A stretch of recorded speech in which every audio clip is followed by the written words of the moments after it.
I'm glad to see you.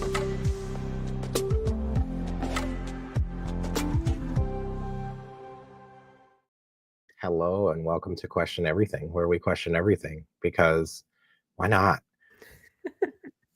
I- It's that simple. Good plan.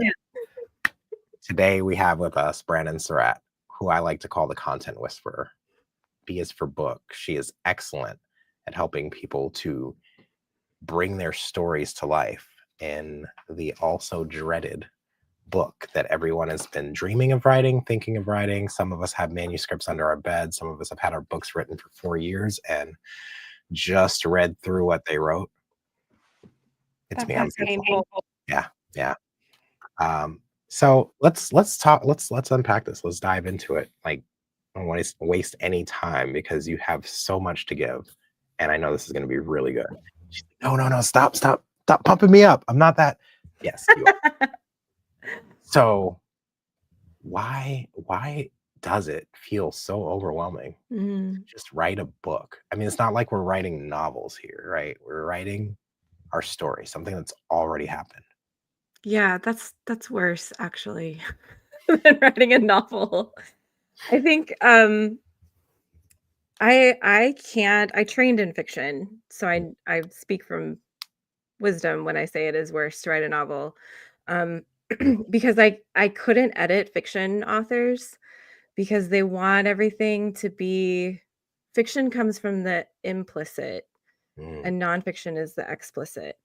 And so they would bring me these fiction novels and I would be like, "So we're like unpacking daddy issues here? That's what's happening?" And they're like, "What are you talking about? This is just a fun story." And I'm like, "This is not a fun story. Maybe run it by a therapist." Like, because I could see the patterns and they wanted to stay really removed from it. And you can't do that in nonfiction. Like you're on the page in good nonfiction. Yeah.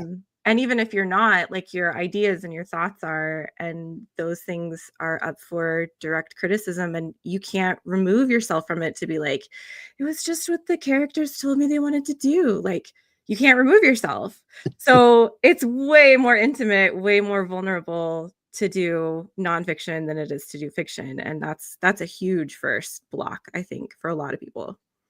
Now that you say that, that makes so much sense. It's like, yeah, I'm putting myself out there as a musician, like it's one thing to get on stage and talk in front of people. It's another Mhm. thing to get on stage and rap in front of people. It's a completely different thing to get on stage and do both of those things, but very slow to a melody, right? Like singing. Mhm. But when you say that, it makes me think, yeah, you pour your heart into this. This is you. You're vulnerable. What if I'm rejected? What if they don't like me? What if they criticize me? Truth is, they're going to do it anyway. Yeah. And probably already are, like, the people who are gonna do that probably already are, and we just don't wanna look at it. Yeah, right? If we don't say it, if we don't put it in print, if we don't make it tangible, then it's probably not happening, it's fine, but it is, it's totally happening, you And know? it doesn't matter either, right? Like Mhm. what other people think about me is none of my business. What Right. other people think about you is none of your business. It's usually just a reflection of them anyway, right? Yeah. So there's that. And I think that also, like, other people is really broad in the way that an audience is really broad or readers is really broad. Um, our brains like to do this thing where they give us these really generalized, vague, as broad as possible fears. Mm, So you can't really put your finger on it and do anything about it, and it feels huge, and then you stay away from that thing just completely. So other people are gonna judge me, an audience won't receive it well, like, that's huge, and then yeah. that puts you in your, like, mental writing room, writing for the whole entire world and every negative person that you've ever come across, and like that's just all of these villains surrounding you while you're trying to write. Like, you could never. That's so hard to perform under that kind of pressure. So I the first thing I do after I ask somebody, like, why in the world do you even want to write a book? This is hard, why are you here? The next thing we have to figure out is, like, who is it actually for? Who's in the writing room with you? Because we have to kick all of those nebulous forces out. They don't belong in your writing space. Wow. It's too broad to even begin to work with. That's so beautiful. It's like, let me write for the person that needs this content. And everyone else, I'm gonna need you to exit the room. Yes. Not about you. It's not about you. I had to do this with an author who just published. When she was first starting, she had a lot of those fears, and we had to, like, really build that internal writing space, kind of like, the, like, Sherlock mind castle type thing where you, like, go mind palace, go internal into your internal writing room and only invite certain people into that space, and then, like, acknowledge, obviously, you can't control where your content goes once it's done, Right. but to see the not invited people as, like, eavesdroppers, Mm, like, you're welcome to put your ear up to the door and, like, hear the message if you want, but if you are bothered by that message, just know that you chose to show up and put your ear to the door. wow. That's on you that you put yourself in that position with content you didn't like. I never invited you in because I knew you weren't gonna like it. And that kind of became a way that she could go, okay, yes, other people are going to read this, but I didn't write it for them. So if they don't like it, it's on them for having, eaten the broccoli or whatever. Like they chose the thing that they don't like. Yeah. And she didn't have anything to do with it. And that really freed her up a lot while she was working. This is so good. I know just that one sentence, if they tuned in for just that part, it would unlock something that look, I sound like AI. Unlock. But it's true. It would just like remove that blocker that's keeping so many people from just doing it, right? So we talked a little about some things we can talk about here. And I'm so curious because publishing isn't what it used to be. The industry, I mean, anybody can literally publish their book now. There's no more gatekeeping. And you mentioned the content marketing complex. Mhm. Let's unpack that. Let's start with the publishing industry. Why do It's big. It's big. It's okay. Wrap your head around it. There are so many things to question about the publishing industry. well, and yes, and it's kind of like the music industry. There are still people these days that have this story playing that if I can just make that one hit song, someone's going to sign me and take me the rest of the way. Mhm. It's not the world we live in anymore.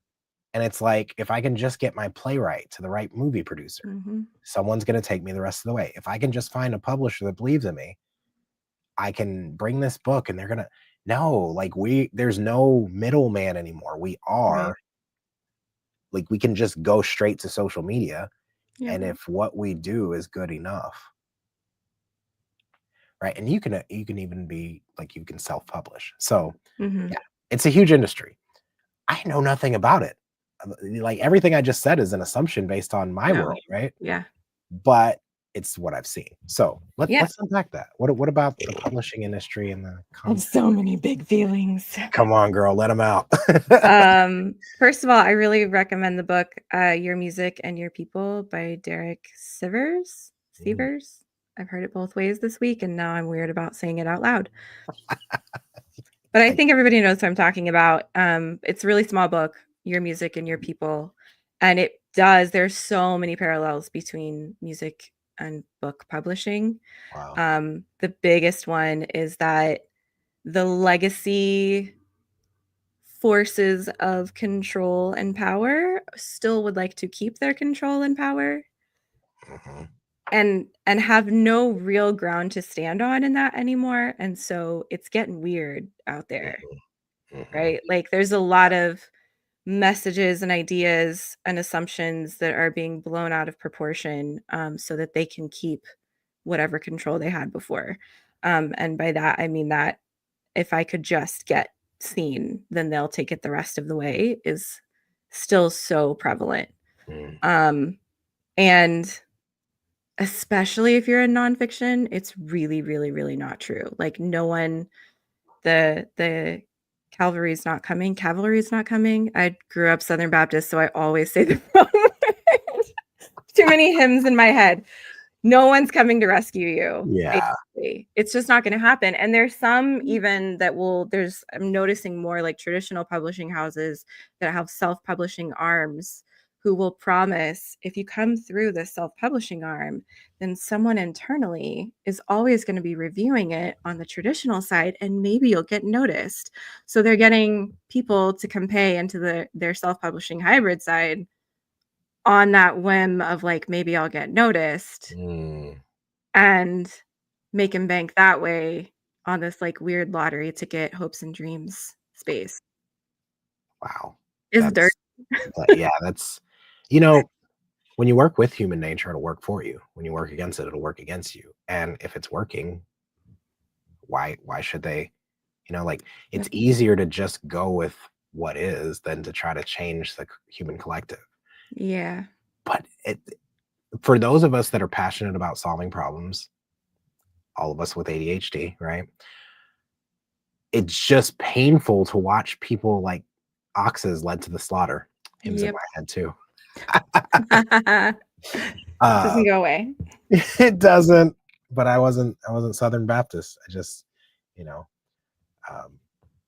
grew up without religion. I just knew I'm not gonna go down that rabbit hole. The region will do it to you. Yes, the Bible Belt. Yeah. So the gatekeeping aspect, I signed up to be self-published with Amazon. And then I looked at the website and all the stuff you have to do. And I just saw a bunch of letters on a page. And I was like, yeah, I'm not reading that. I don't feel like doing all that. I see it. And I just think I can't translate what I'm reading here to action because it just feels so insurmountable, so big. But I've seen people do it. So I know it's possible. I've seen people with ADHD do it. So I know it's possible. I know I'm not the only one that feels that way, right? You talk to a lot of people. Then I heard, why go through Amazon when you can just self-publish through an actual publisher, sell editorials, in your book and like pay for your book by pre-selling it and getting ads in the back of it so that Amazon doesn't take most of your money, right? And I was like, I like that. Now I have options. Now nothing's happening, right? Because you have options. Right. Like I could do this, but if I do this, I can't. Yeah. I mean, okay, so here's the thing. All of the hybrids, which is what you're talking about, like basically self-publishing, but it's like a contained process. One company is gonna move you through it. Possibly will get an imprint from them on the back, like a little publishing logo. But you're paying and they're doing it for you. All of them are essentially publishing in the same way that self-publishing is. It's knowing which buttons to click when you upload because they're all doing print on demand at this point. It's the most efficient way to go. Yeah, it is. They're not doing print runs and storing them in the way traditional might. And honestly, I believe, I could be wrong on this, but I believe there are traditional publishers that are doing more print on demand now too. I could be wrong. Hardcover is usually an exception. You have to like buy runs of hardcovers but Ingram Spark will do that for you. Again, know which buttons to click and which things to upload, like to get the upload done.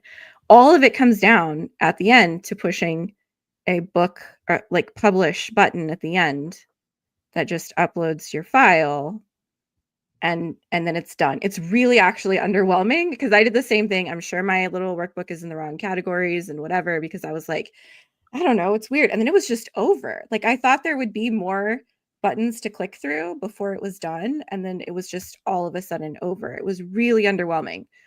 But if you look on, because it feels overwhelming at the beginning to be like, which categories do I click, whatever. Right. If you look at hybrid publishers' websites, most of them will list out publishing services with like 6 different bullets that sometimes I've seen them be like, Amazon availability, KDP availability. That's the same thing, friends. Like it's not different. KDP is Amazon. Like they'll have all of these things listed out that feel like it's a lot of different services but it's really just the buttons that they're clicking on the upload page. So The they're moment of publishing is not that big a deal, and you can hire a freelancer to help you if you want to self-publish. It is fine if you want to go with a hybrid that they'll have all of the freelancers in-house and they'll manage it all for you, whatever. It still feels better. But that moment of publishing where it looks like they have 6 or 8 bullets of things that are happening, not that complicated. You can hire a freelancer to get you through your upload and you're good. You have no idea how stupid I feel right now. No, you shouldn't. You should feel angry that people are because this goes back to the same thing of the music industry and the traditional publishing industry trying to hold on to that sense of power and control. Yeah. Hybrids saw the opportunity that everyone could publish a book and turn that into that idea that everyone should publish a book, and that means everyone can now be our customers. And they are using that old school pain point type marketing to poke at the bruise and make it feel more painful than it is, so Oh, that you go, yes, of course I want you to do that for me. but I can do it for myself. You could do it for yourself. You could do it for them too. I have one publisher right now that I recommend people go to because they don't market in that way, Mm. and they're really honest and upfront about what they're doing, and they take care of their freelancers, which is also really important to me. Um, but so it's fine to go to a publisher, but that's the predominant type of marketing that those guys are doing, is that poke at the bruise, make it feel more overwhelming than it is, Mm. when it already is a lot of technical steps. Like, we're not great as ADHDers at administrative tasks, you know? Like, it's hard. There's a lot of executive function involved. There's a lot of processing what's on the page. It is challenging. But they're making that blown up and even bigger than it is in a lot of cases, so that you feel extra overwhelmed and then become their customer. Wow. And when I finally do sit down and hyper focus, I can do more in like a Mhm. day than most people do in a week, more in a week than most people do in a month, and more in a month than most people do in a quarter, and so on, right? Yep. We're just that great when we finally focus, but it has to be something we care about and like Right. are really passionate about. And then even then, Right. you've got at least, what is it, 3 months to 16 months before we're like, yeah, I'm done. Yeah. No more. Interesting. I mean, and I'm never gonna be passionate about administrative tasks, right? Like, it's just not gonna happen. So I won't. If I have other books in me, I hate to admit it. When that happens, I probably won't do that myself again because I don't want to. Like, I don't like it. It's not fun. So I'll either go to the hybrid that I like, or I will go to freelancers that I trust and be like, you actually are passionate about this and you enjoy making a living clicking weird buttons and drop downs and making sure ISBNs match and all the weird little details. I do not. So, like, I'm not. Hire help 100%. Absolutely. But just be wary of all of these big messages coming from the top down from both traditional and hybrids, because at the end of the day, traditional publishing is interested in you selling books for them. Mm, Ultimately, like, you're a widget maker for ideas. Like, mm, they don't care about you. They mm. don't care about what you do with your book after. They just want to know that you are going to ideate, create, market, and sell a product that they profit from. So in a sense, you work for them once you publish You 100% work for them. It's a business partnership. I saw an article talking about this, and it was the best breakdown I've ever seen, mostly because numbers evade me. But they said it's basically they will get 70% of the royalties and you will do 70% of the marketing effort. It is not the distribution partnership that everyone believes it to be at all. That's why they're really rarely pick someone up for nonfiction who doesn't already have a giant platform of really engaged people. And at that point, if you do, why would you farm out your product to them anyway? I mean, the math ain't mathin'. No. Yeah, we got some comments and some questions coming in, which I love it Oh, when cool. people are interacting. So I don't see the name. I just see LinkedIn user. With self-publishing, do you lose the platform? I.e., how do you market the self-published book? How does Amazon create an advantage because of their wide reach? All books are going to go on Amazon. Hmm. So everyone's putting their books on Amazon. And I've been in web content since before the 2008 big shift toward self-publishing. Hmm. And the world has changed drastically in that amount of time. But all books are going on Amazon. There's no reach there. You need to think of Amazon as a search engine, basically. Hmm. If people are looking for your topic, they might find you, especially if you're sponsored, and you have like good SEO type language in your title and in your description and all of that. If people are looking for you, that can be really helpful for people who have other kinds of services and that kind of thing. They will search your name and see if you have a book on Amazon. Hmm. It's a really good, way to connect deeper with someone before they're ready to connect with you directly. I do know people who are good at ads for Amazon books, but other than that, I would say Amazon itself, no, does not create any advantage because of their wide reach, because they're not reaching anyone. It's another Google. They're just a search engine. You're on there. If you're good at getting found, you're good at getting found. How you market the self-published book is the same as marketing the traditional published book, which is back to what I was just saying a second ago. They're fully the traditional side, fully expecting you to do the marketing lift, especially if you're a first-time nonfiction person. Hmm. You might get a $5,000 to $10,000 to $15,000 advance Hmm. on a book, and then you'll have to use it to get your everything started on your marketing. Yeah. And that's if you've proven to them that you have a marketing plan in the first place. Hmm. So two sides to this, to how you market a book, period.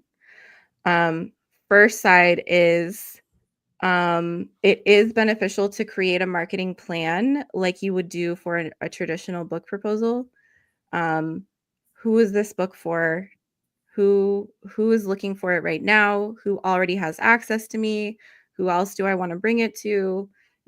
Everything that you would do with I would say treat it like a service-based business, and that'll get to the second part in a second.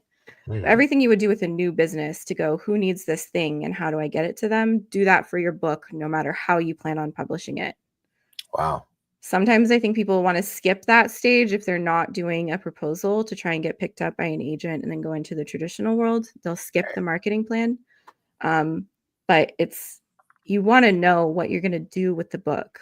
So that's in that first, like when I first talk to somebody, why a book? Books are hard. Why do you want to do a book?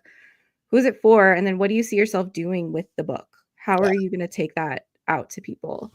And then that kind of bleeds into do you want to be talking about this for the next 5 to 10 years? Is this an arm of your life that you want to cultivate in that way?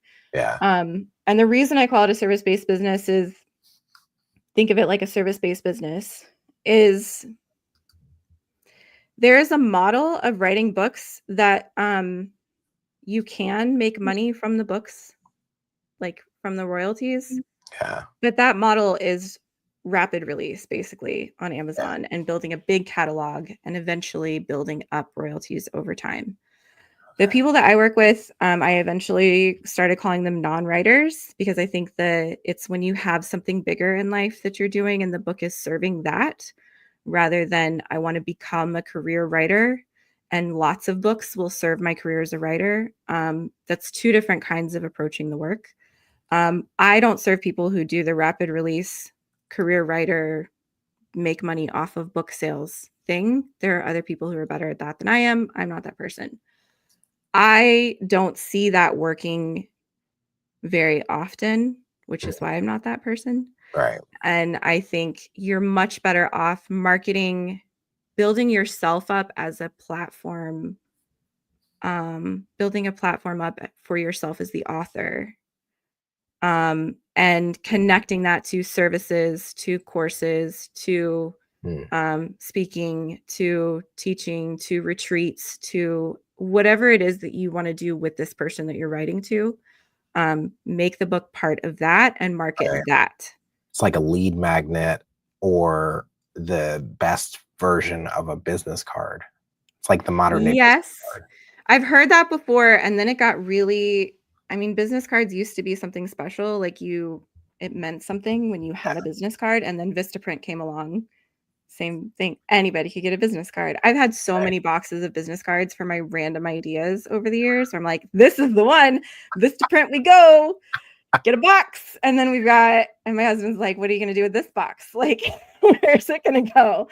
Um, it just didn't mean anything anymore, and I think when we Right. call books business cards, it can cheapen in the same way, where all of a sudden now we have to just churn and burn it out, throw it up on Amazon, and then hope it works.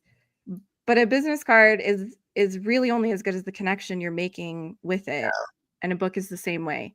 So I think if you think about it as either the book is going to take you out to more people, so it'll go out in front of you like a lead magnet Mhm. and reach more people than you would reach otherwise, or it's going to take the people that you are already reaching and go deeper with them than you could go in podcast time or speaking time or whatever, because you have this, like, you know, probably 7 hours worth of you talking at them Yeah. in one space. That's a lot of one-on-one time that they can have in this really, like, private space where they Right. don't have to, like, show up to your event or actually make a connection, which might, like, lead to follow-ups, and that's scary. It's this safe space to test out what you're saying in a deeper way. Yeah. That is such a, it's like a pillar to your platform rather than being the platform itself. It can uphold Mm, it. that's so good. I'm so glad. I'm so glad you're here. Like, there's so many people that are going to benefit from this show alone. Like, and wow, I'm speechless, and that's rare, but so good. Okay, so we got another question that came in. This is the Side Hustler Society. Elijah, he said, nowadays, unless a publisher is going to give you a big sign-on bonus, it doesn't seem worth it given the tools authors have to work with now. Yeah. I mostly agree with that. I really like the book. I think it's Snow Leopard or Snow Leopards, plural, from the Category Pirates. Um, That's the author, is like the group wrote it together. It's the That's weirdest title and author combination, but it's a really, really good breakdown of the industry and how you can use your content to define yourself as a category, to define a category for yourself. And then by the end, it's like, so here's what traditional publishing looks like. And if you have what it takes to earn a big sign-on bonus, it doesn't really make a lot of sense to go traditional, um, unless you just get in this unicorn space where, like, it's a lottery ticket type thing. right. Um, and you see that with, like, it's interesting, like Simon Sinek did the self-published thing for a while, but then a publisher bought his little imprint. So I don't know. We're seeing this, like, in and out of, yeah, we're all gonna go self-publish to no, traditional is gonna work with us, and back and forth. And ultimately you have to make the decision that makes the best sense for you, of course. Um, but yeah, I'm not seeing a lot of benefit for most people to actually publish traditional. No. And as you're breaking it down, I'm like, I did not know this. But hold on, Few let's people rewind. do. Huh? Few people do. It's not It's not yeah. common knowledge. Yeah. Which is why we question everything. So Yep. okay, let's take this back a second. Did Yeah. you say the category pirates and they're like a Yeah. collective of Yes. writers? You Yes. can do that? Oh, yeah. It's hard. You have to be in the right group for sure. Um, but yeah, I think it's cool the way that they published it, and they talk about, it's cute. They're like Pirate Joe. I don't remember the names. Pirate that, like, they have when Pirate Steve, which I think is from a movie. Um, anyway, Funny. they, like, refer to each other inside of it. Co-author situations are tough, but they're totally possible. Yeah. I've done it with a couple of groups, and it's cool. I've got an idea. I've been asking this question to Gen Z because my kids are Gen Z, right? Do you feel like school prepared you for the real world? What do you think the answer is? You don't even have to, right? It didn't prepare anyone. It No. doesn't prepare anyone for the real world. Like we spend time wasting learning things that don't matter, and then we get out there and have to spend 12 years learning, then have to spend 12 years unlearning, Yep. Yep. and then we go back and we pay for it. Like it's going to change it when we pay for it, right? That's another. I digress. So It's related though. It's related because that is they're gatekeepers, I think, of meaning making and agency mm, are institutionalized religion, education, government, media and publishing. And they all make sure that they can centralize who gets to make the rules about what and how you learn and how you publish, and which is just really putting your meaning making out in the world. And wow. there's power to taking that back, which is why I think I don't believe everyone should write a book, but I do believe that everyone has storytelling in them, and everyone should bring that forward and bring their perspective forward and do the work of understanding that perspective. And maybe that will be in a podcast. Maybe it will be in a letter to your kids. Maybe it will be in a blog. Maybe it will be in a book. Maybe it will be in speaking or teaching or mentoring. So like that storytelling thing that's inside of us is what we need to tap into that would otherwise get squished by the big gatekeepers. Mm, But that doesn't mean that you have to commodify it in a book specifically. There's no extra gold stars for, just like there's no extra gold stars for your book being a memoir, which is like right. the literary peak. It's not. It's Yeah. not. That it's not. No extra gold stars. Find your story, tap into your storytelling, make meaning, share it with people who need it. But don't force yourself into these boxes that make that extra difficult. Yeah. Find the way that it's going to flow from you, and let that be good. Let that be enough, because that's the work you're here to do, is bring that perspective forward. Absolutely. And to finish there, the the follow-up question for Gen Z or for the younger generation is, what do you think, what's the one thing you wish you would have learned? And Mm, everyone says finances or the soft skills, like to yeah. communicate, how to get a job, how to keep a job, how to communicate with people, like how to do the things we have to do every day. And it's like, if we're spending most of our formative years in a place that's not teaching us to do that, we're losing before we even start. So the idea I've had was to, get a collective of people together that are going to Mhm. teach these lessons. I can't teach it all. I could, but I'm a connector. Like, why not Yeah. just use my gift to get a bunch of people together that can teach this, like people that are actually good at what they do, like yourself, to teach these things to them, right? And then Yeah. get a group of people to publish this book and turn it into a course, an event, a community where we Yeah. just kind of undo. I heard something the other day. I was watching something on YouTube about, like, it was like a summary, Mm. 1% better or something like that. It's like, if someone from the 1500s slept and woke up in today, the only thing they would recognize would be the school system. Oh, no. Yeah, yeah, right? Everything else has changed, but the way we do school Yeah. is the exact same. And we Yeah. saw with COVID, right? Like, Yep. it was glaringly obvious that something's broken and something needs to change. But what do? Yep. Just we moved it online, and then now Yep. everyone's back to in person like it never happened. It's another Yep. rabbit And hole I won't go down. remote work is ending. Like, we all Yeah. saw that that could have changed, and now they're going back because there's a fear, I think, in losing, just like publishing and music, there's a fear in losing that control over those gates.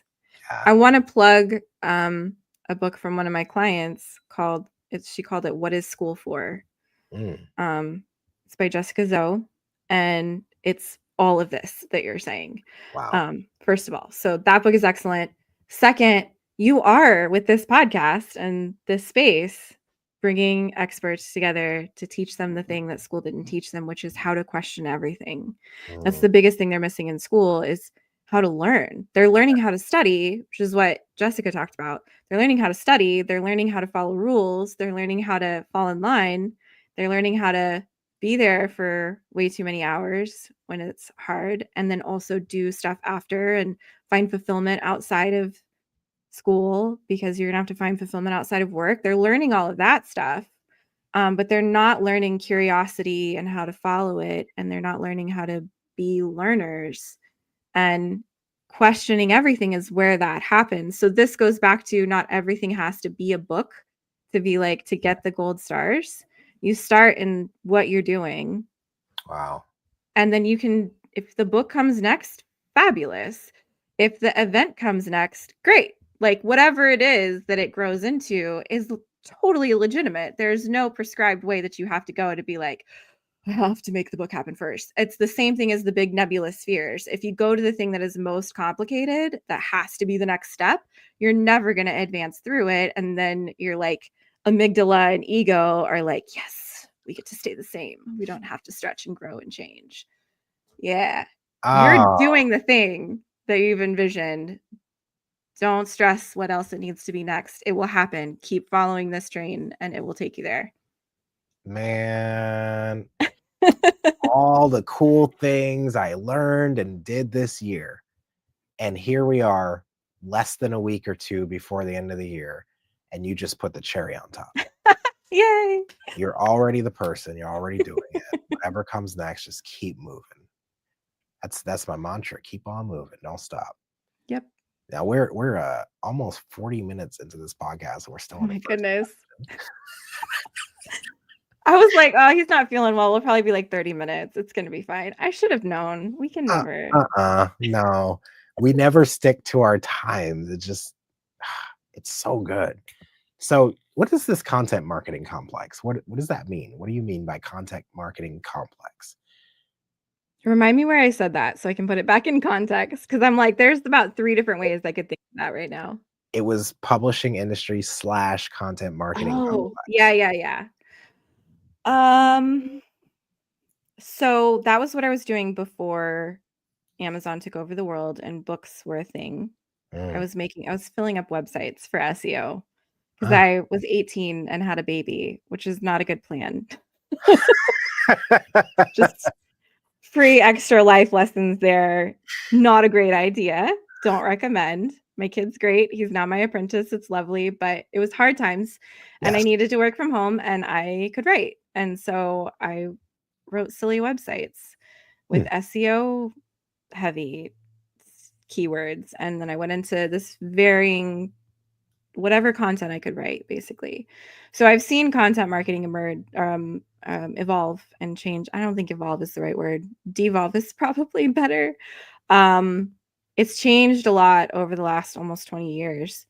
Um, and what's fascinating about it to me right now in this moment is that content marketing was creating content to be found, right? Marketing is the way to be found.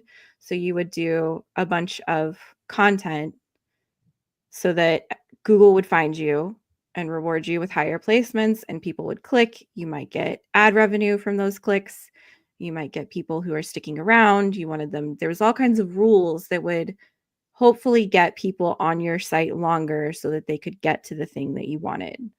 Um, Mm. Social media came along and that changed things. Now we have rules for everything as an algorithm. What goes on Facebook is one thing, what goes on LinkedIn is LinkedIn. another, and YouTube. They're all different, but they're all content, right? We're creating Right. content, hoping that someone will see us and like us and stick around. And the various platforms reward you in different ways. So Right. it works or doesn't work. What's fascinating about that is that was all like Google kept, they would change the rules. Like a whole SEO industry arose in this time where Mhm. first it was just a thing and then it was like SEO marketers and there was people who could keep up with all of the changes that Google would make so that you had to constantly keep your stuff upgraded to the newest SEO requirements so that you would be optimized in the search engine. More gatekeeping. More gatekeeping. And this whole industry arose, and it was all like so that you would get clicks, right? You would get paid per click revenue, that kind of thing. Well, now the AI is here. Girl. And when we search, we get a summary up top that summarizes All the results. all of the content that everyone created for content marketing, and there's no reason to click. Like, the better that gets, there's no reason to click. Why It's would so anyone true. create content for SEO anymore? Why would we keep making that? You don't have to anymore. Like, There's I no can't, incentivization for it. no, I can't tell you the last time since that's been a thing, the summary. I can't tell you the last time I actually clicked, because here's the thing. You got so many people dropping like random SEO words in white or transparent just to get their page up to the top, or they're paying for it. And then you're having to go through all the psychology and the fluff to get to the thing you need. And how many of those do I have to click through just to get my answer? And now it's just all at the Right. top. I don't ever have to Because click it it. got so diluted and terrible because everybody was chasing SEO, trying to market through content. Yeah. And that means they were writing for robots already. They were writing for crawlers and algorithms, not humans. I remember when it was a job Yeah. to validate SEO stuff, to go like actually click in and make sure that it was good. It was a human job Yeah. to check websites. I had a job of um, editing titles of articles in a content farm to make sure that they would take Google searches and put them into the system, and you would click through and format them in a way that they would be a proper title and like take out everybody's misspellings and whatever, so that someone could get assigned an article that matched a Google search. That was a human job. But the human jobs were so content could be created to serve the robot algorithms. And Yeah. you have robots answering based on the content written for robots.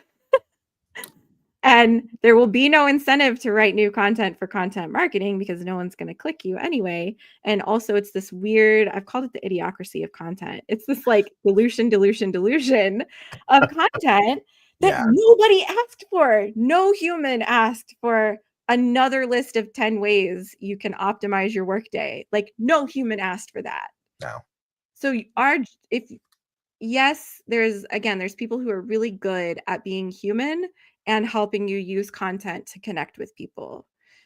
But you have to be, I think, thinking about it in those terms. How if content is the thing I want to create, if I am good at writing and I enjoy it and it flows, or I'm good at doing videos and I enjoy it and it flows, how can I use that thing that I'm good at to connect with people and make that your priority and forget the algorithm?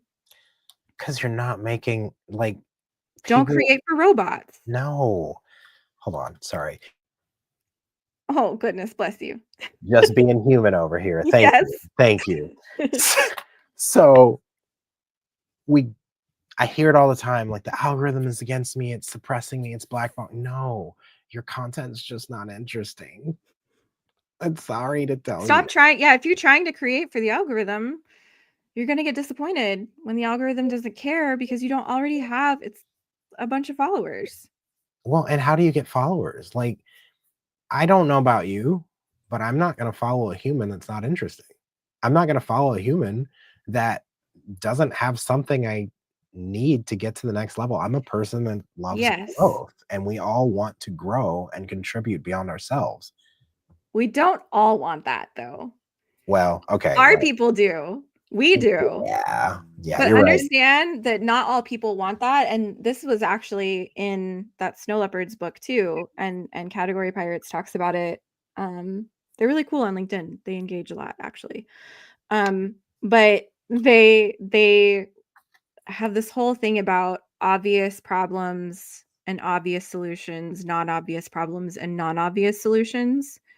Mm, And when the more shallow content is, from someone who already is a personality and already has a lot of following, um, the easier it is for people to share, to like, share, comment, engage, whatever, because there's status in engaging with someone who's already big, and Mm, there is zero personal challenge to that really vague, generalized, obvious content.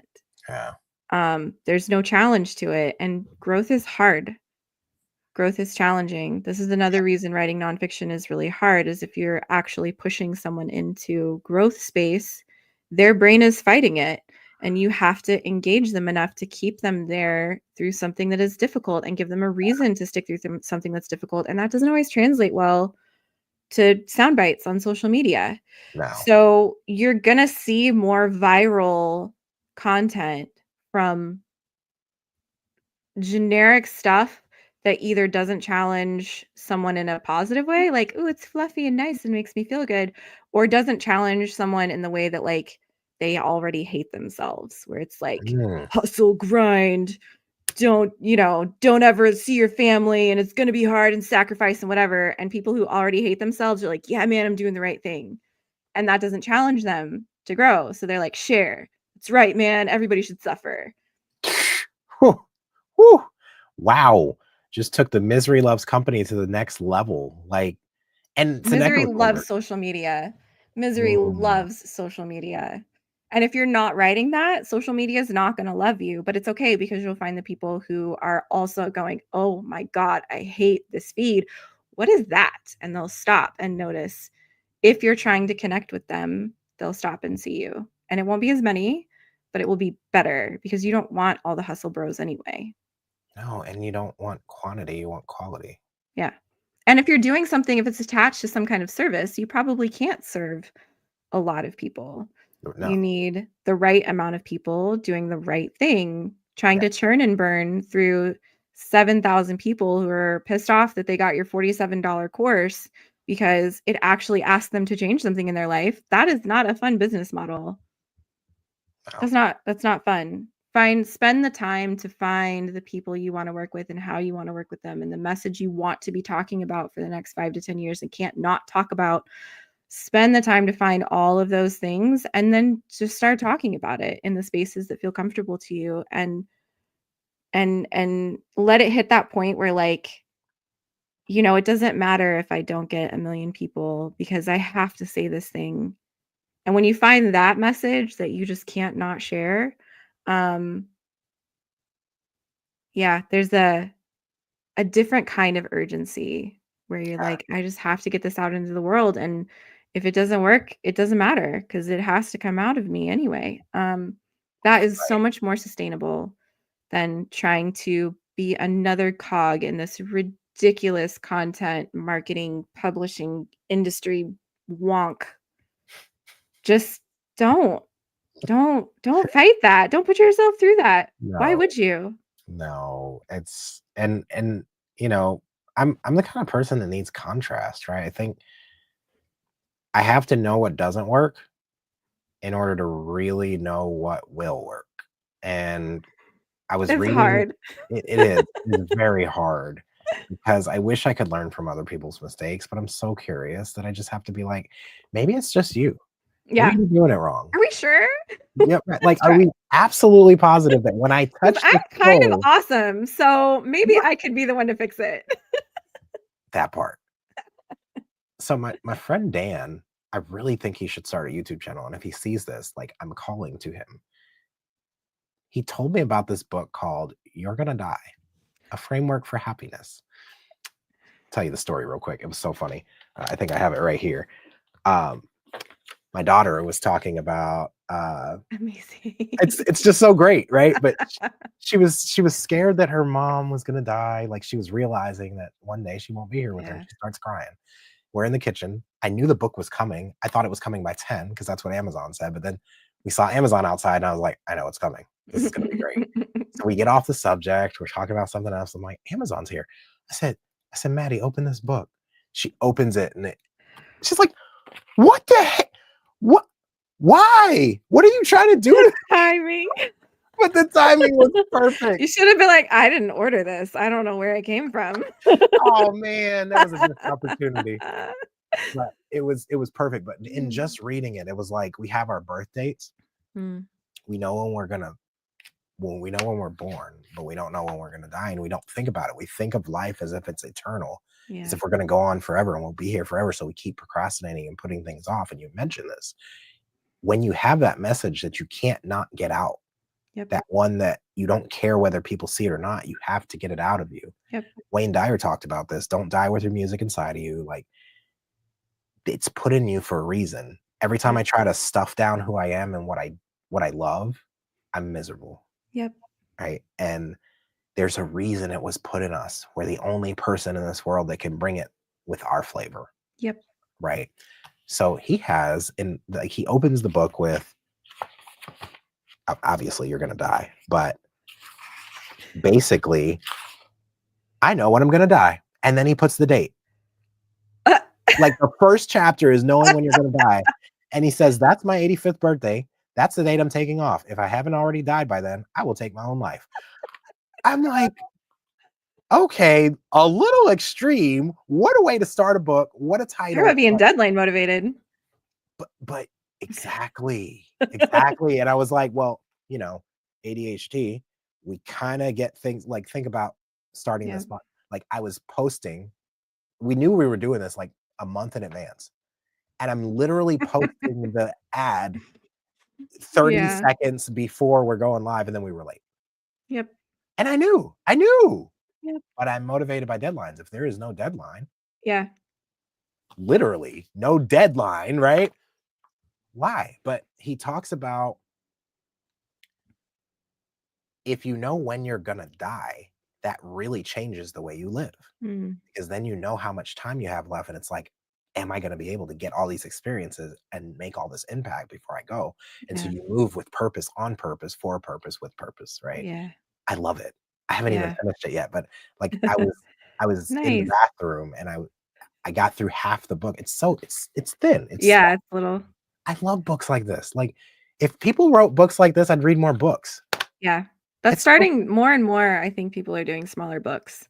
For that reason, it's it's good. It's a cool model to have something digestible. And when it's that big, I think, and it doesn't need to be unpacked very much. The more how-to something is, the more like tactical it is, the smaller I think the book needs to be. You don't need a really large how to build a shelf book, and you don't really need a lot of content around like you should set a dead date and live your life toward that purpose.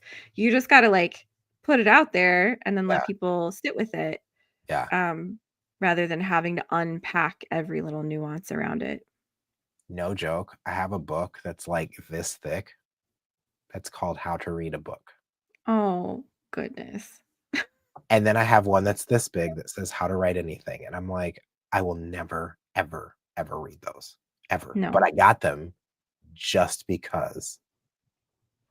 Just because. Yeah. It was the irony. The irony is worth it. And How to read a book. If you can read this book, you can read anything. right. Right. Yeah. Travel Around Susie says, I hate when they put fluff in the book. Absolutely, Sue. Susie lives in her van. She has a channel. You should Excellent. subscribe to it. Actually, the Side Hustler Society has a channel too. These are amazing people I met at Vid Summit. That's amazing. And it was so cool because the Side Hustler Society Elijah had done a video about Vid Summit from last year because there was no one doing it. And she actually ended up seeing his video, and then we all met Nice. That's so much randomly. fun. Yeah, it was so cool.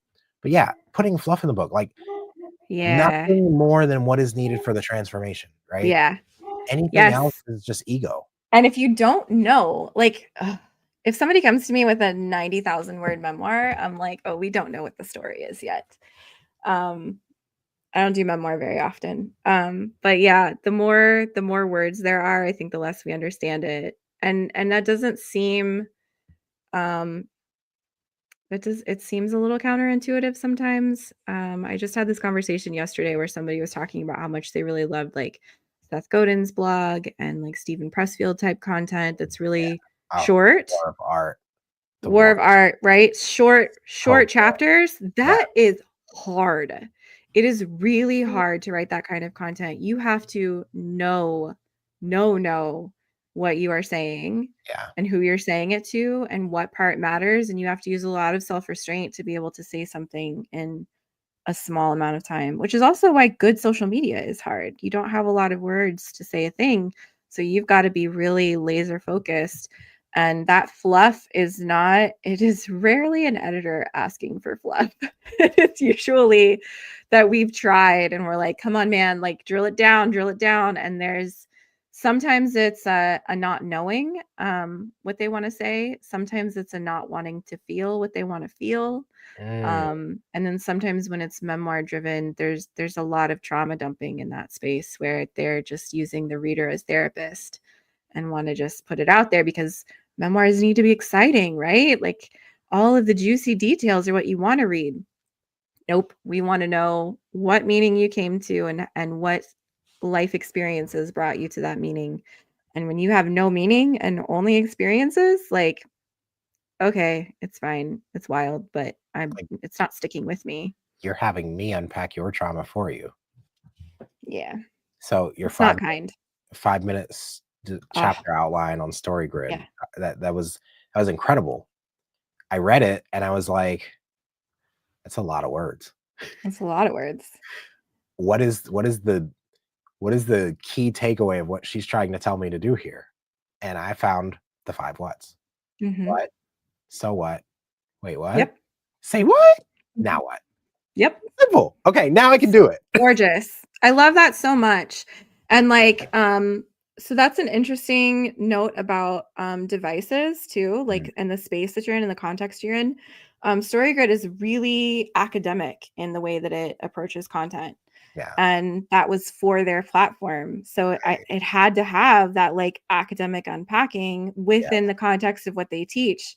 And since then, I tried to make it into a course for them, and there was just so much audience mismatch Mm, that I couldn't find. Though I'm like, it's there if you want to use it, use the article. Like that's the tool. I don't know what else you want me to expand it into because I didn't have an audience to tell it to. oh, wow. Um, and then it has become a guided exercise on my website, and then it was a Mm, guided exercise with content on my Substack. And I think every month probably I'll do a variation of just a 5-minute episode that guides through various versions of that. But yeah, so when you're writing your content that is for social media, LinkedIn won't be the same as Facebook, won't be the same as Instagram. right, Content that is a unpacking of a theory won't be the same as a how-to right. book. You know, every time you're in a different context, Yeah, your content can be a little bit different. And that's a really good thing for people who have a core message. They know the core message they're wanting to say. That means you can explore it in a lot of different ways yeah, and still be on the same theme over and over again. And it's also really good, I think, for that imposter syndrome. If you're writing a how to book and looking at a Malcolm Gladwell bestseller or something, like they're not the same. And you can't compare yourself in one context to somebody in another context because it doesn't work. And like the original context for the 5-minute outline was just how was I getting this out of people in 5 minutes on a call as a ghostwriter? yeah. Um, And and that's an entirely different context from how do I unpack what's happening in an academic piece. So, yeah, be aware, being really aware of who you're writing to, what context you're writing to them in, is vital. Otherwise, you will again trip yourself up in the bigness of writing, which yeah, has a lot of nuance in different spaces. absolutely. You mentioned something in our prep email about the 3 things that matter most, like drilling Ooh, down to the 3 things that matter most, and I'm, like, itching to find out what 3 things matter they've most. been in here. At least some of them have. I've talked about them so far. I thought you did, but I'm like, let's actually, like, so this can be a chapter in this, and I'm not Yeah. it's live, so I don't have to do any editing. For any YouTube creators that are Gorgeous. are yeah, just go live. Yeah. You get to practice being yourself, and then you don't have to worry about editing and all that stuff. What are the 3 most important things? I feel like I could tell. Oh, and then, oh gosh, the flow versus force. That's the second Mm, time in 2 weeks, I've heard of that, and I never heard of it before, but then I looked it up on YouTube and I found Wayne Dyer saying it, I'm like, Oh, nice. "I've heard him say this before, and I didn't even think about it." Yeah. But, Yep. okay, let's talk Yeah. about these 3 things. Let's drill it down. Okay, so the 3 things, and if you know these things, you can build out a proposal. If you wanna go traditional, you can build out your book plan, you can build out your author platform, you can expand this out to anything that you need. And if you don't have these 3 things, you will have a fluffy book or a non-book or a proposal that doesn't go anywhere or a proposal that sells a book you don't actually wanna write, right? Like, you have to Mm, have these 3 things. They really anchor. Somebody gave me that word the other day, and I love it. They anchor what you're doing.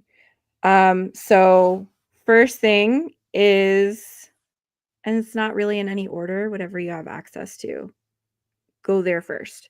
So I'll say one of the things mm, is who your reader is, mm, singular.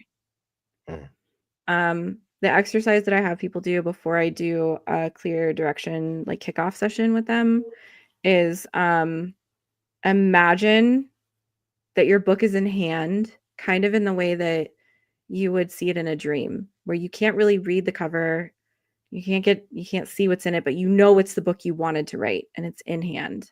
mm, And you're going to a person and giving it to that person. Um, who is it? Who are you handing it to? What do you say when you hand it to them? What do they say? What do they already know? What are they feeling? How do they respond? Like, put yourself fully in that space.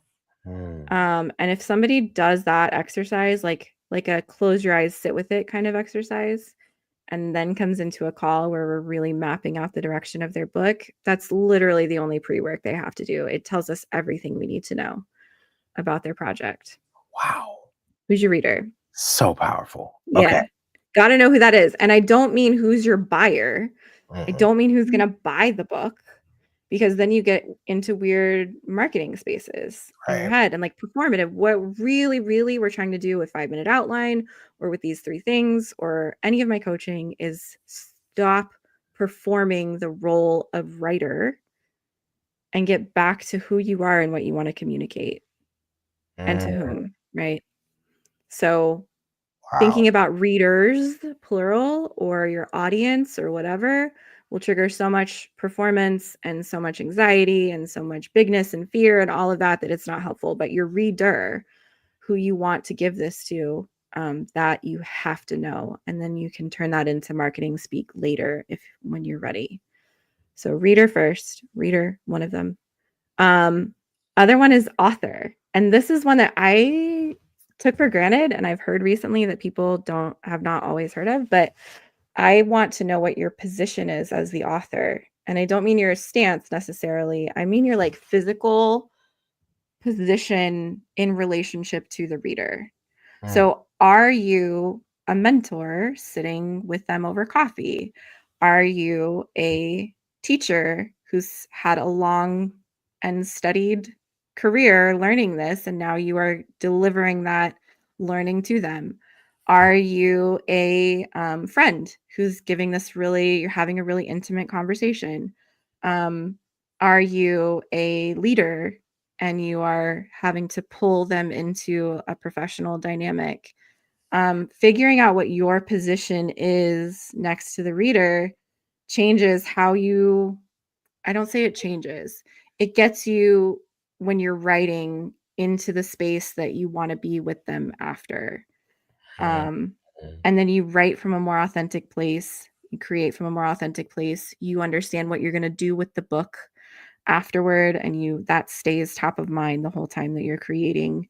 It helps you position yourself in all of your proposals or your website or whatever. I think sometimes whatever we read the most or value the most in books, we will try to put on those airs when we're writing. So Yeah. if you really love a journalist and how they write, you're going to be like, I have to do so much research and I have to do so many interviews to make this book work. But do you? Like, is that who you are or is that who you like to read? Because those might be different things. Wow. Um, if you like really academic unpackings, I have to do so much research. It has to be accredited. It has to be all this stuff. If you really like to read memoirs, you're going to be like, I have to tell the craziest part of my story. You know, like you're going to get into those spaces of like, that's what it means to be a real writer. And that's not true. What it means to be a real writer is to show up as yourself as author for a reader. And if you're showing up as someone else, then you're not really embodying that authority and audacity that an author has.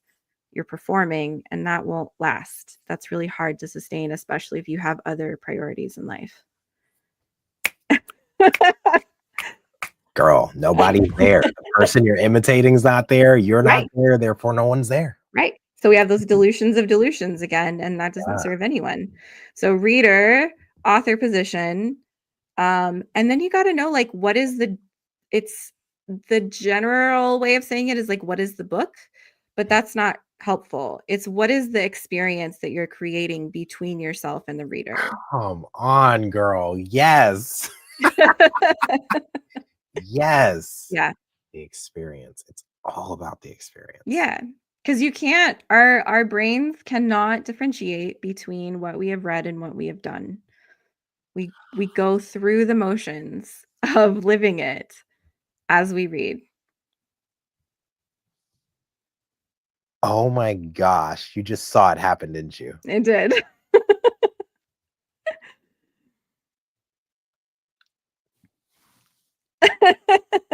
We can't. We can't tell the difference between an imagined reality and reality itself. Yep. And so if you're trying to create a transformation, walk them through it in your book. Yep. You, Brannan, are a genius. Oh my goodness. Now I got to rewrite my book for the third time. You know what? And you know what it'll be when you do? It'll be the thing you wanted to write in the very first place that you've changed it off of multiple times, almost invariably. Yeah. Obviously, everybody's process is different. And occasionally I see someone that really has to keep drilling down into something and they've been avoiding it from the jump. But in most cases, the first thing is a rough but real version of what we actually wanted to do, and then we talk ourselves out of it and go revise it in other directions. And there's so many times that I've been like, what if we did this thing? And then people are like, I kind of had it like that, and then I gave it to a beta reader, or I thought it had to be this other way or whatever, and then I changed it, and I'm like, yeah, it doesn't work like this. Go back to what you knew worked. Which is why it's so powerful to know who you are and how you want to relate to a real person and what journey you want to create with that person through the book, because then you can check in with that all the way through and be like, what would my person need right now? What would I say next? Are they nodding along? Like, can I see them engaging, or are they pulling back? And make your decisions based on that real experience that's happening. And there's been so many real experiences where people are transformed. And we all do it, right? Like, I'm not them though. I'm not there yet. I'm just me. I'm not enough. And that's the furthest thing from the truth. I think that's the most powerful thing you can do is be yourself, right? And like Matthew just had his mind blown too in on LinkedIn. He said perception is reality makes more sense now. Yeah. It's so simple it hurts. Like I can't even describe where the pain is. I just know it hurts. It's just a dull ache in general. It hurts my spirit. So glad I could bring that dull ache to us all today. No, it's real. And that is like, oh man, this is also why I stopped doing transactional editing with people, where it's like, I want to copy edit, how much per word? And like this really disconnected transactional thing where I'm like, hey, I want to know what experience you want to create with someone. And I want that to be our judge, not, the Chicago Manual of Style. That's, again, other people are good at that and they like the rules. They like polishing up at the end. But if I'm copy editing something and it doesn't have that ache to it, I'm like, are we sure we're done? Do you want to go back? And it's like, because I think you could do more, right? I would rather meet people at that developmental stage. And And my favorite thing is to see that audacious author emerge in them when you go from this like playing with an idea, maybe is it good enough, to like, oh, this is the thing I have to say to people, and like, are we done yet? Because I want to get it. I need to get this into the hands of that person I envisioned. That is beautiful to see emerge. Well, and it takes you from self-centeredness, which is our human nature, to the real purpose for a book anyway, which is it's not about us. It's about the person that is suffering in Mhm. this moment that you know you can help, that you wish you could help, but you just can't. You can't be everywhere. Like there's so many people I could never talk to them all Yep. with all of the responsibilities I have, but they need it, and I've been through it, and I can walk them through it. Yes. That's the key. You've been through it. And if you can go back to that moment of when you shifted from going through it to like, oh, I see it now, and find your person there at that moment of turning and write to them, right, because that's where you wanna meet them, is where they're, Yeah, like, almost ready to have that revelation. yeah. That's where you can find your, like, most impacted reader usually is, Mm. "Who was I right before I had this aha?" And then your book becomes the thing that makes them have the aha. Your book becomes their turning point. That's a powerful book. Podcast or event, or, that's a powerful interaction when you can meet somebody and become their turning point. And it doesn't matter if it's a book or not. It's whatever you have available to give. It's such a generous gift to become someone's turning point. And then it's no longer a book, it's a movement. Mhm. It's a gift. It's a gift. So generous. I think this kind of writing is incredibly generous. Um, yeah. Wow. Wow. I'm I'm so grateful, look, I'm just looking at this like it's not Friday, is it? Oh. Okay, we'll change that to Saturday. So, allowing your work to emerge, Yeah. flow versus force. When I was looking at that, because my friend Jess Hoffman, she's a dude, she Project Ultimate Life. Okay. Amazing. She literally just travels the world and coaches people on Yes, please. optimizing themselves. And her energy is just up here. It's like she's the female version of me. It's so Amazing. cool to watch someone doing and living the life you wish you could live, Yeah. helping people do that. But she's the first one that mentioned flow versus force just yesterday. I just was revisited by the email that, got you here. And I saw it in there and I'm like, I didn't see that the first time. But now it's like, okay, let me look it up and see what it is. Yeah. And then I saw the first two lowest vibrations that you can vibrate at are guilt and shame. And that's why they keep you trapped. And that's why you're miserable when you're there. I've been in guilt and shame because I know what I want to be Yeah. and I know what I'm doing now, and they're not lining up. And integrity is one of my most like valued values. And if I can't just show up and say who I am and be who I am without any guilt and shame, I can't show up. Like I Yeah. can't be the person I was meant to be if things are not lining up. So talk to us about this flow versus force and your perspective of it and how you can just Yeah. let your work emerge because I feel like that's Yeah. going to be the nail in the coffin for the people today. We're just gonna bury some shame today. Let's That's the do it, bro. goal. Let's do it. Okay, so I love that you said as part of that, you're not where you wanna be. Um, when I wrote my workbook, I called it "You Don't Get to the Ocean by Accident" because Mhm. I don't care at all about SEO, and didn't try and make an SEO friendly title. Yeah. Um, but I'd been saying this a lot, and it felt really powerful for me as a reminder, when I was setting up my own, like, branding and perspective, and like, this is the stake I'm putting in the ground. You don't get to the ocean by accident, meaning I have to work really hard to get to the ocean. I'm Mhm. landlocked and I'm sad about it. I make choices. And when I get there, I choose how I want to engage, which is usually just sitting on the sand and and soaking it in. I'm not like a scuba diver or whatever. I just want to be there. Yeah.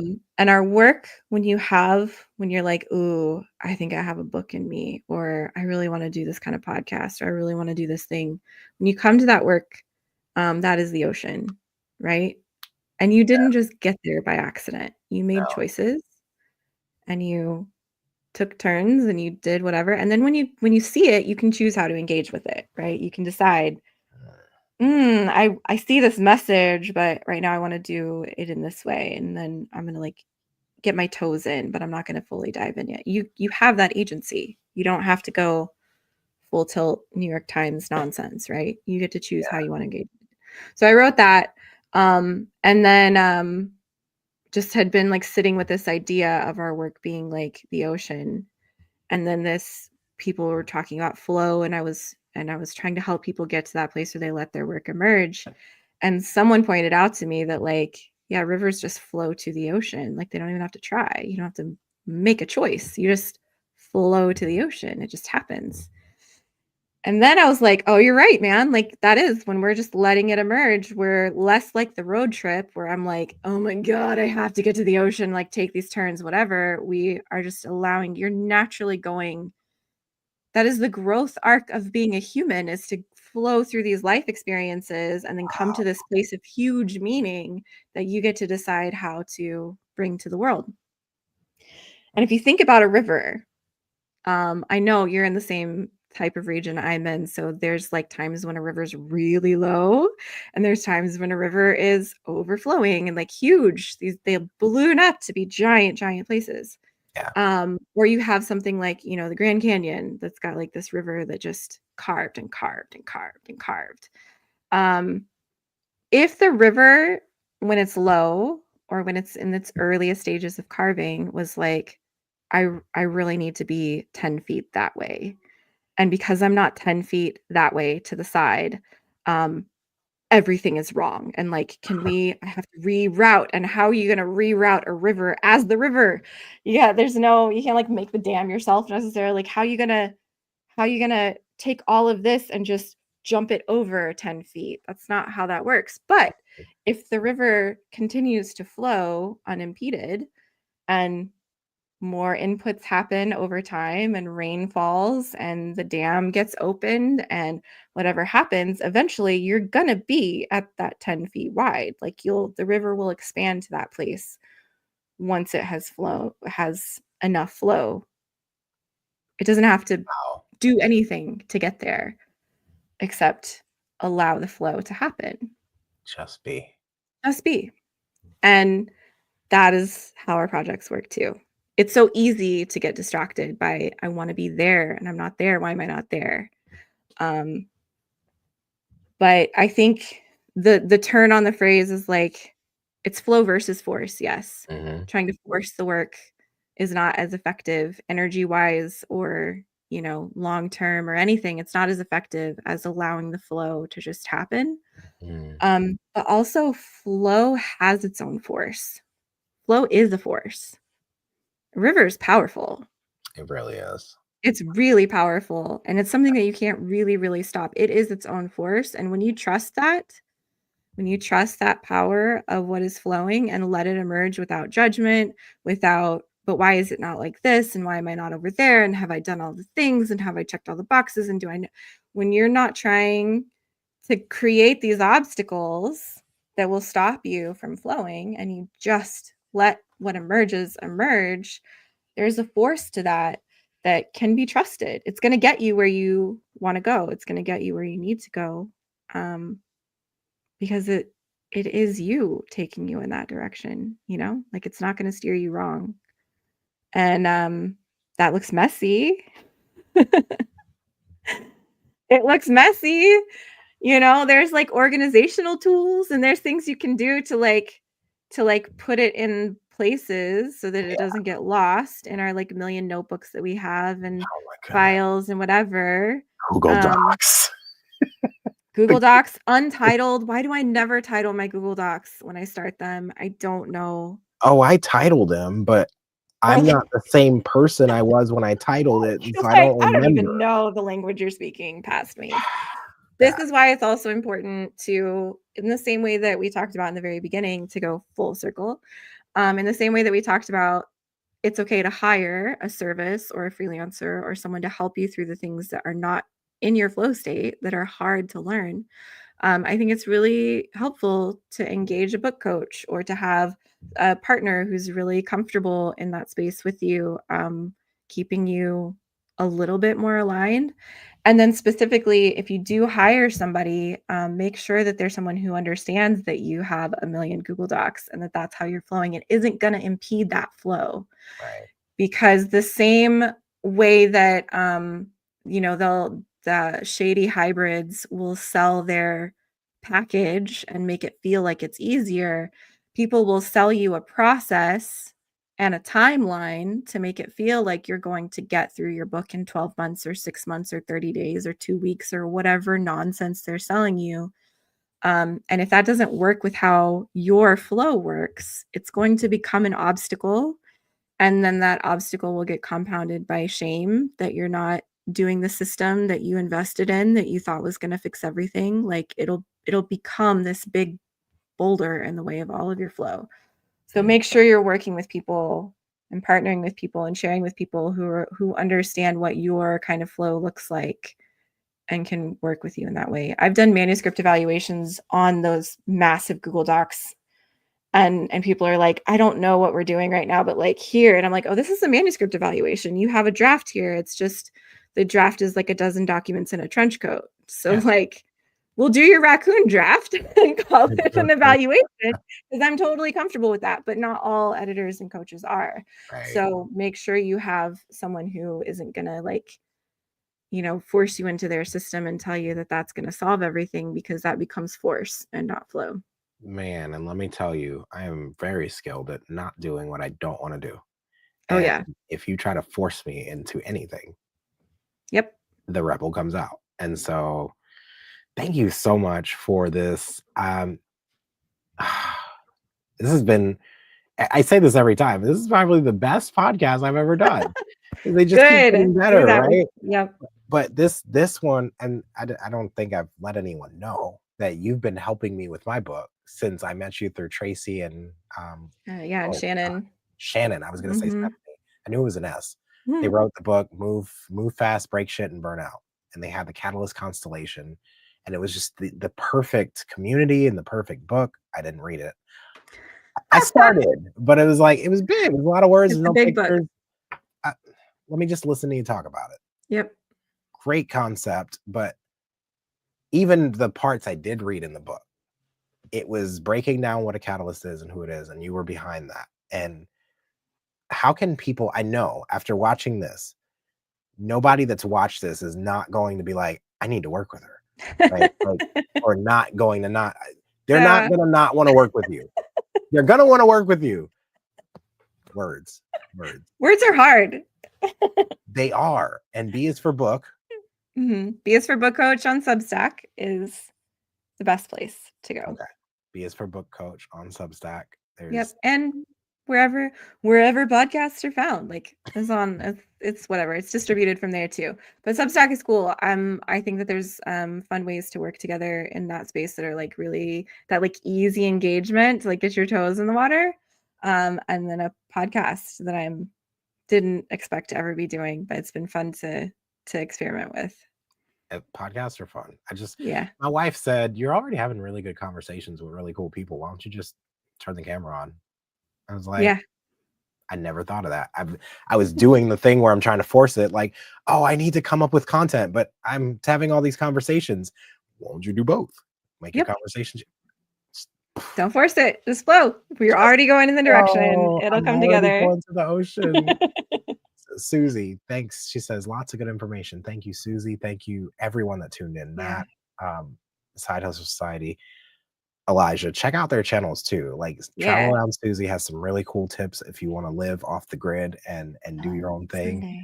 Side Hustle Society. I forgot that Elijah wrote a book called the Financial Anatomy or Anatomy of Finance. Whatever it is, go find it. Go tune in. He's got ways for you to make money.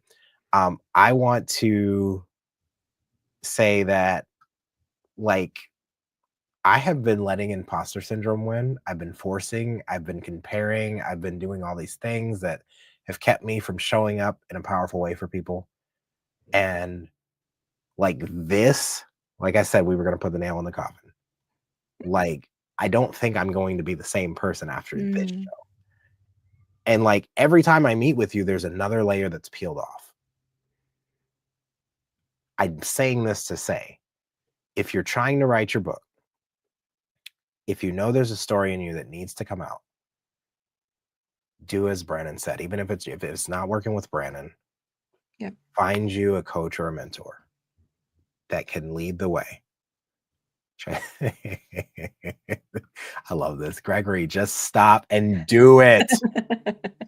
Yes, absolutely, dear.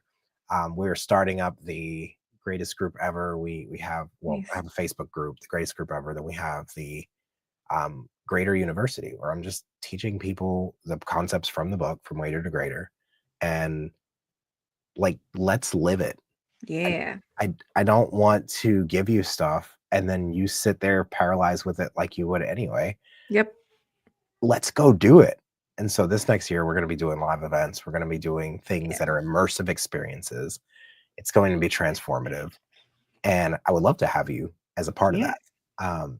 Thank you. Thank you. Amazing. B is for book coach on Substack, BrannanSirratt.com as well, right? You can find it there. Brannan Sirratt in all places. She is the content whisperer. There's no one else with my name. So get close on spelling and you should be able to find me. Yeah. Brannan, Brannan, Sirratt, for those of you listening. I say that, and then I'm like, I've never turned any of my YouTube podcasts into the audio version to put on an actual podcast. So there's that. Yeah, go both ways. It goes both ways. Podcast to YouTube, YouTube to podcast. Be efficient with that. Efficiency. I just need to hire someone that's You smart. just need to hire somebody. We do. We need to outsource all this boring stuff. All of it.